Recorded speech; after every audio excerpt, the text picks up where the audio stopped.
Tensions flare at House session as Dems take aim at Trump travel ban.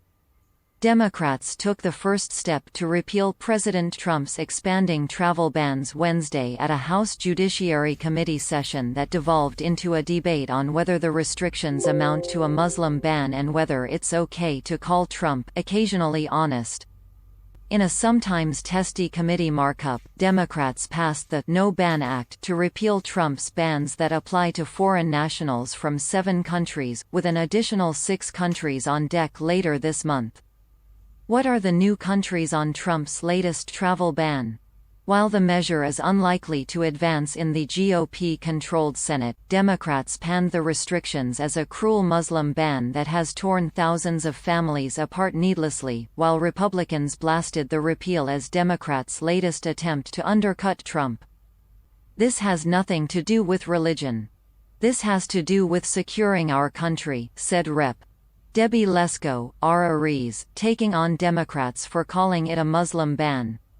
If it really was, as you call it, a Muslim ban, why wouldn't Indonesia be on this ban?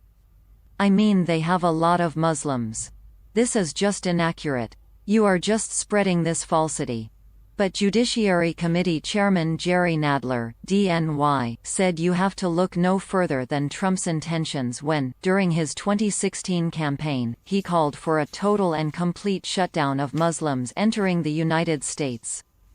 How do we know it's a Muslim ban?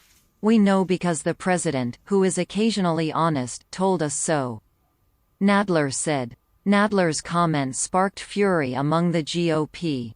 The top Republican on the committee, Representative Doug Collins, then called Nadler occasionally honest several times and lamented that impeachment dragged the committee down a road lacking rules and civility.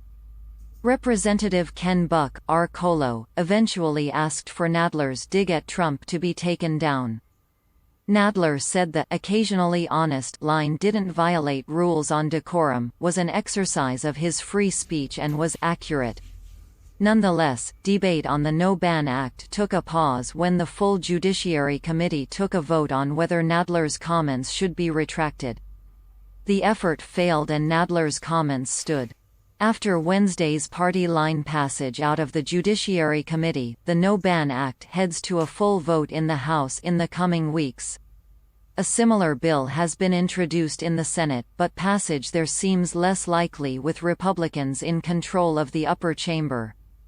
State Department figures show that nearly 80,000 people have applied for entry into the United States from the banned countries between December 8, 2017, and December 31, 2019, and a little under 18,000 were granted a waiver to the travel ban and allowed visas to enter the U.S.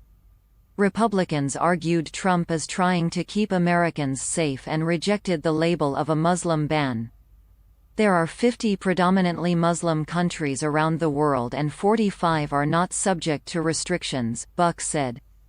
Afghanistan is not. Turkey is not. Jordan, Saudi Arabia, Indonesia and Egypt are not. What is this policy really about? Making sure we can sufficiently verify every individual who wants to enter the U.S. is not a criminal or terrorist, Buck added.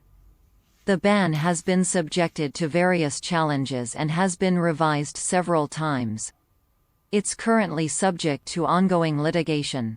Trump administration expands travel ban to include 6 more countries.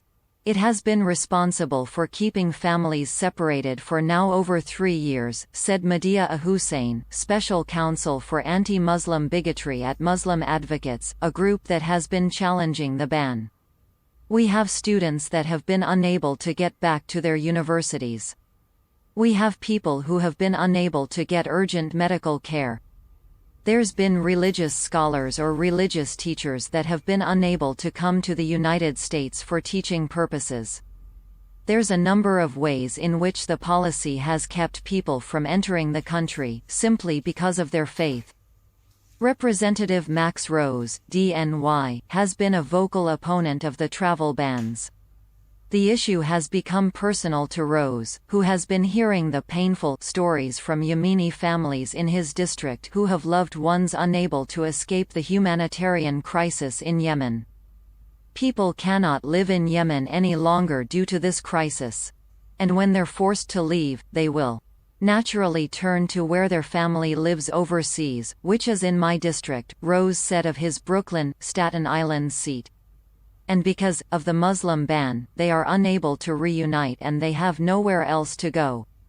Rose has helped 22 people secure waivers to enter the country and reunite with their families.